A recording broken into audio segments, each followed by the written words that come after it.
All right, welcome to another episode of Mike Reads. Today we will actually start a new read. Today's read is going to begin the many reads it's going to take to get through the complete Federalist Papers. This was originally written under the pseudonym Publius, but was written by James Madison, Alexander Hamilton, and John Jay. It's tough to determine which Federalist applies to each of them, but I believe that this version that I have actually lists, for example, Federalist number 1, it says Hamilton, to the people of the state of New York. So we should pretty much be able to do 2 Federalist papers a day for a little while here until they start to get really lengthy. So today we're going to go through the first 2. What these are, just so everyone gets a background of what I'm about to read. These are when the Constitution was first being drafted and put together. This was James Madison, Alexander Hamilton, and John Jay making the case to the states to actually adopt the Constitution as it was written, to supplant what was there before, which didn't really work, which was the Articles of Confederation. So this basically is their argument to establish a federal government, rather just an agreement between 13 states. So I guess without further ado, let's go ahead and dive right on into this read. I should give people fair warning. This was written in the late 18th century. So the English is not exactly common parlance today, and Hamilton, Jay, and Madison were famous for not using what was even common parlance in their day. So if I stumble over this word or start to struggle with this read, I apologize in advance. So I guess without further ado, let's dive right on into Federalist number 1. Federalist number 1, General Introduction. For the Independent Journal, Saturday, October 27th, 1787. Hamilton. To the people of the state of New York. After an unequivocal experience of the inefficacy of the subsisting federal government, you are called upon to deliberate on a new constitution for the United States of America. The subject speaks in its own importance, comprehending in its consequences nothing less than the existence of the Union, the safety and welfare of the parts of which it is composed, the fate of an empire in many respects the most interesting in the world. It has been frequently remarked that it seems to have been reserved to the people of this country, by their conduct and example, to decide the important question whether societies of men are really capable or not of establishing good government from reflection and choice, or whether they are forever destined to depend for their political constitutions on accident and force. If there be any truth in the remark, the crisis at which we are arrived may with propriety be regarded as the era in which that decision is to be made, and a wrong election of the part we shall act may, in this view, deserve to be considered as the general misfortune of mankind. This idea will add to the inducements of philanthropy to those of patriotism, to heighten the solicitude which all considerate and good men must feel for the event. Happy will it be if our choice should be directed by a judicious estimate of our true interests, unperplexed and unbiased by considerations not connected with the public good. But this is a thing more ardently to be wished than seriously to be expected. The plan offered to our deliberations affects too many particular interests, innovates upon too many local institutions, not to involve in its discussion a variety of objects foreign to its merits, and of views, passions, and prejudices little favorable to the discovery of truth. Among the most formidable of the obstacles which the new Constitution will have to encounter may readily be distinguished the obvious interest of a certain class of men in every state to resist all changes which may hazard a diminution of the power, emolument, and consequence of the offices they hold under the state establishments, and the perverted ambition of another class of men, who will either hope to aggrandize themselves by the confusions of their country, or will flatter themselves with fairer prospects of elevation from the subdivision of the empire into several partial confederacies and form its union under one government. It is not, however, my design to dwell upon observations of this nature. I am well aware that it would be disingenuous to resolve indiscriminately the opposition of any set of men, merely because their situations might subject them to suspicion, into interested or ambitious views. Candor will oblige us to admit that even such men may be actuated by upright intentions, and it cannot be doubted that much of the opposition which has made its appearance, or may hereafter make its appearance, will spring from sources, blameless at least, if not respectable, the honest errors of minds led astray by preconceived jealousies and fears. So numerous indeed and so powerful are the causes which serve to give a false bias to the judgment that we, upon many occasions, see wise and good men on the wrong as well as on the right side of questions of the first magnitude to society. This circumstance, if duly attended to, would furnish a lesson of moderation to those who are ever so much persuaded of their being in the right in any controversy. And a further reason for caution in this respect might be drawn from the reflection that we are not always sure that those who advocate the truth are influenced by purer principles than our antagonists. Ambition, avarice, personal animosity, party opposition, and many other motives not more laudable than these are apt to operate as well as those who support as those who oppose the right side of a question.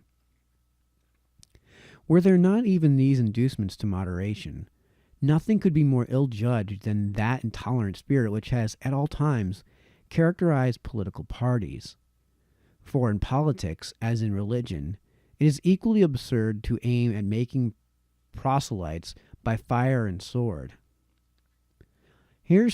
Heresies in either can rarely be cured by persecution. And yet, however just these sentiments will be allowed to be, we have already sufficient indications that it will happen in this as in all former cases of great national discussion. A torrent of angry and malignant passions will be let loose.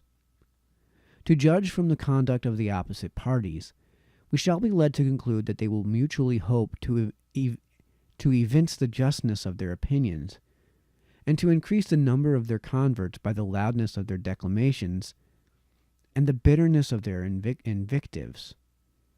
An enlightened zeal for the energy and efficiency of government will be stigmatized as the offspring of a temper fond of despotic power and hostile to the principles of liberty. An over-scrupulous jealousy of danger to the rights of the people, which is more commonly the fault of the head than of the heart, will be represented as mere pretense and artifice, the stale bait for popularity at the expense of the public good. It will be forgotten, on the one hand, that jealousy is the usual concomitant of love, and that the noble enthusiasm of liberty is apt to be infected with a spirit of narrow and illiberal distrust. On the other hand, it will be equally forgotten that the vigor of government is essential to the security of liberty, that, in the contemplation of a sound and well-informed judgment, their interests can never be separated, and that a dangerous ambition more often lurks behind the specious mask of zeal for the rights of the people than under the forbidden appearance of zeal for the firmness and efficiency of government. History will teach us that the former has been found a much more certain road to the introduction of despotism than the latter, and that of those men who have overturned the liberties of republics, the greatest number have begun their career by paying an obsequious court to the people, commencing demagogues and ending tyrants. In the course of the preceding observations, I have had an eye, my fellow citizens, to putting you upon your guard against all attempts, from whatever quarter, to influence your decision in a matter of the utmost moment to your welfare, by any impressions other than those which may result from the evidence of truth. You will, no doubt, at the same time, have collected from the general scope of them that they proceed from a source not unfriendly to the new Constitution. Yes, my countrymen, I own to you that, after having given it an attentive consideration, I am clearly of opinion it is your interest to adopt it. I am convinced that this is the safest course for your liberty, your dignity, and your happiness. I affect not reserves which I do not feel. I will not amuse you with an appearance of deliberation when I have decided. I frankly acknowledge to you my convictions, and I will freely lay before you the reasons on which they are founded. The consciousness of good intentions disdains ambiguity. I shall not, however, multiply professions on this head. My motives must remain in the depository of my own breast. My arguments will be open to all, and may be judged of by all. They shall at least be offered in a spirit which will not disgrace the cause of truth. I propose, in a series of papers, to discuss the following interesting particulars, all caps.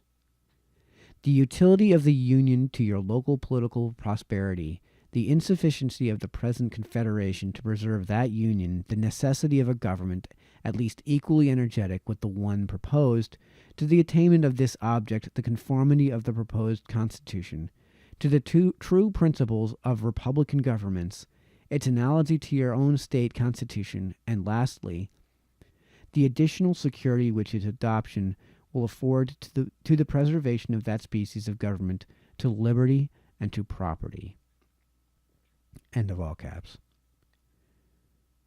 In the progress of this discussion, I shall endeavor to give a satisfactory answer to all the objections which shall have made their appearance that may seem to have any claim to your attention. It may perhaps be thought superfluous to offer arguments to prove the utility of a union, a point, no doubt, deeply engraved on the hearts of the great body of the people in every state, and one which, it may be imagined, has no adversaries. But the fact is that we already hear it whispered in the private circles of those who oppose the new Constitution that the 13 states are of too great extent for any general system, and that we must of necessity resort to separate confederacies of distant proportions of the whole.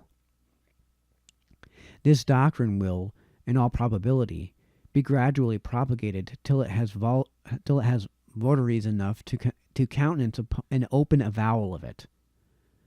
For nothing can be more evident to those who are able to take an enlarged view of the subject than the alternative of an adoption of the new Constitution or a dismemberment of the Union. It will therefore be of use to begin by examining the advantages of that union, the certain evils, and the probable dangers to which every state will be exposed from its dissolution. This shall accordingly constitute the subject of my next address. Publius. And there's a note here. The same idea tracing the arguments to their consequences is held out in several of the late publications against the new Constitution.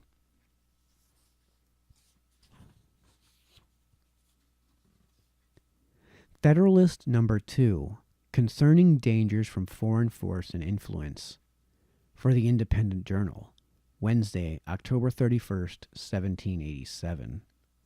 This is by John Jay.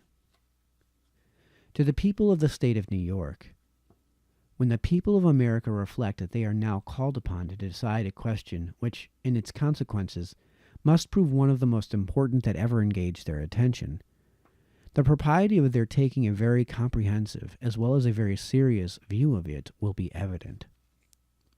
Nothing is more certain than the indispensable necessity of government, and it is equally undeniable that whenever and however it is instituted, the people must cede to it some of their natural rights in order to vest it with requisite powers.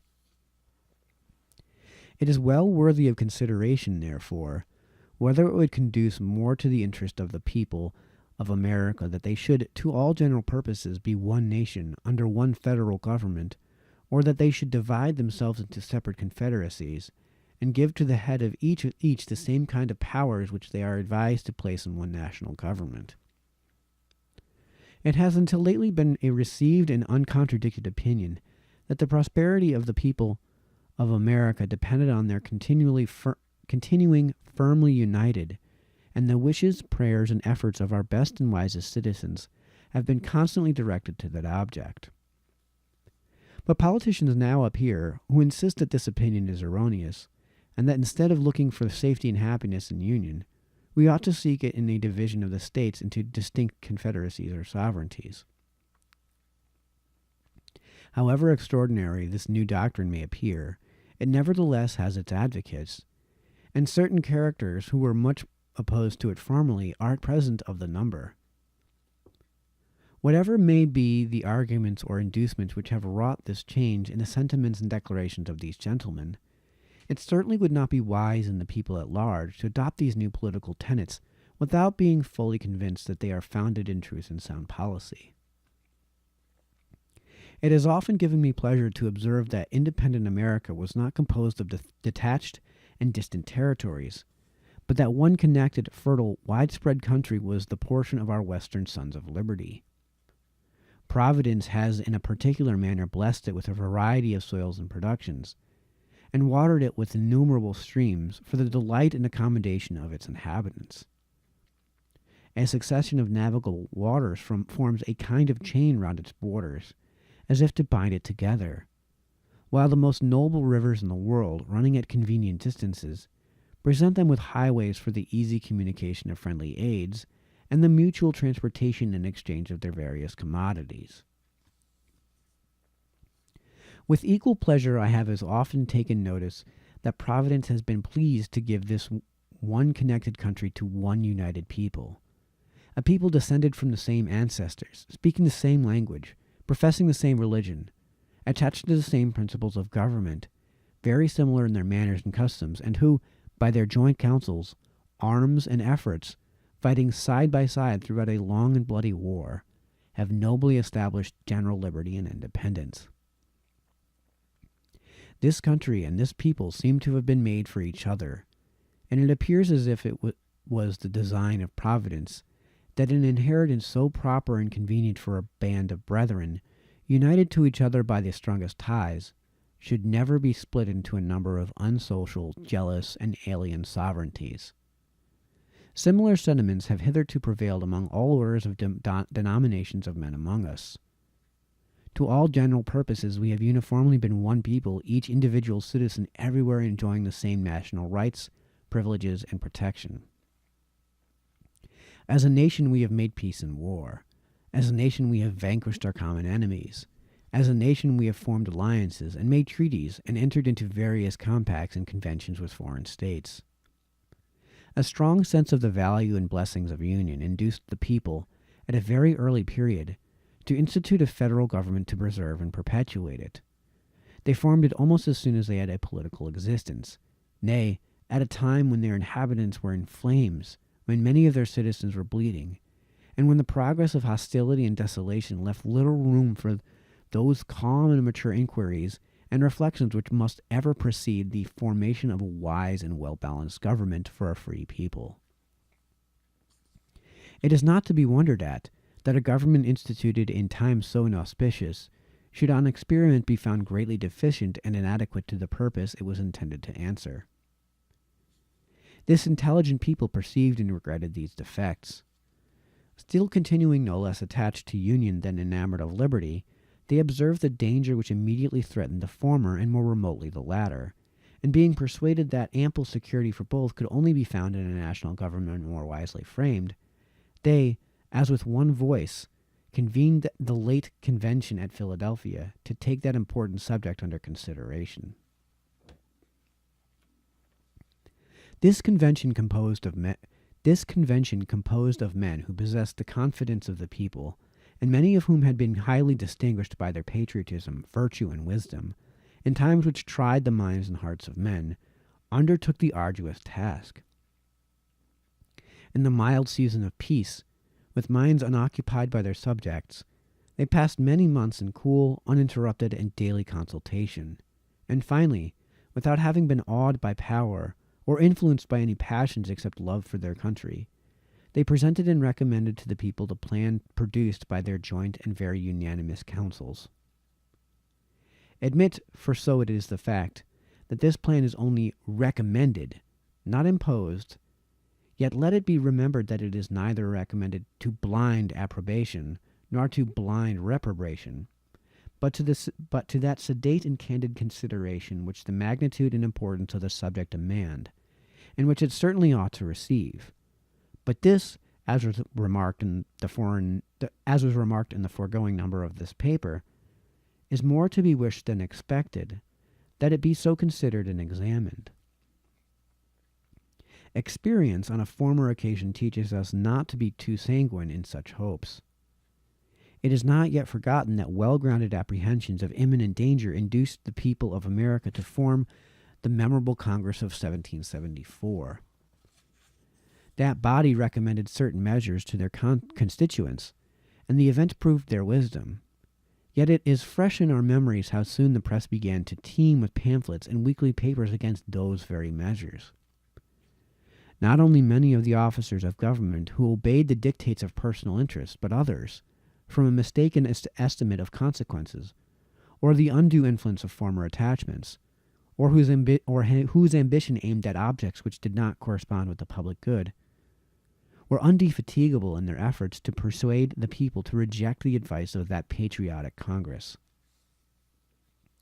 Many, indeed, were deceived and deluded, but the great majority of the people reasoned and decided judiciously, and happy they are in reflecting that they did so. The consideration that the Congress was composed of many wise and experienced men. They considered that the Congress was composed of many wise and experienced men. That, being convened from different parts of the country, they brought with them and communicated to each other a variety of useful information. That, in the course of the time they passed together in inquiring into and discussing the true interests of their country, they must have acquired very accurate knowledge on that head. That they were individually interested in the public liberty and prosperity, and therefore that it was not less their inclination than their duty to recommend only such matters as, after the most mature deliberation, they really thought prudent and advisable. These and similar considerations then induced the people to rely greatly on the judgment and integrity of the Congress, and they took their advice, notwithstanding the various arts and endeavors used to deter them from it. But if the people at large had reason to confide in the men of that Congress, few of whom had been fully tried or generally known, still greater reason have they now to respect the judgment and advice of that convention. For it is well known that some of the most distinguished members of that Congress, who have been since tried and justly approved for patriotism and abilities, and who have grown old in acquiring political information, were also members of this convention, and carried into it their accumulated knowledge and experience. It is worthy of remark that not only the first, but every succeeding Congress, as well as the late convention, have invariably joined with the people in thinking that the prosperity of America depended on its union. To preserve and perpetuate it was the great object of the people in forming that convention, and it is also the great object of the plan which the convention has advised them to adopt. With what propriety, therefore, or for what good purpose, are attempts at this particular period made by some men to deprecate the importance of the Union? Or why is it suggested that 3 or 4 confederacies would be better than one? Am I persuaded in my own mind that the people have always thought right on this subject, and that their universal and uniform attachment to the cause of the Union rests on great and weighty reasons, which I shall endeavor to develop and explain in some ensuing papers? They who promote the idea of substituting a number of distinct confederacies in the room of the plan of the convention seem clearly to foresee that the rejection of it would put the continuance of the Union in the utmost jeopardy. That certainly would be the case, and I sincerely wish that it may be as clearly foreseen by every good citizen that whatever the dissolution of the Union arrives, America will have reason to exclaim, in the words of the poet, "Farewell, a long farewell to all my greatness." Publius. All right, that concludes Federalists 1 and 2. We will continue with our series on the Federalist Papers with our next read, which I hope we'll be able to get through Federalists 3 and 4. So until then, this has been Mike, signing off.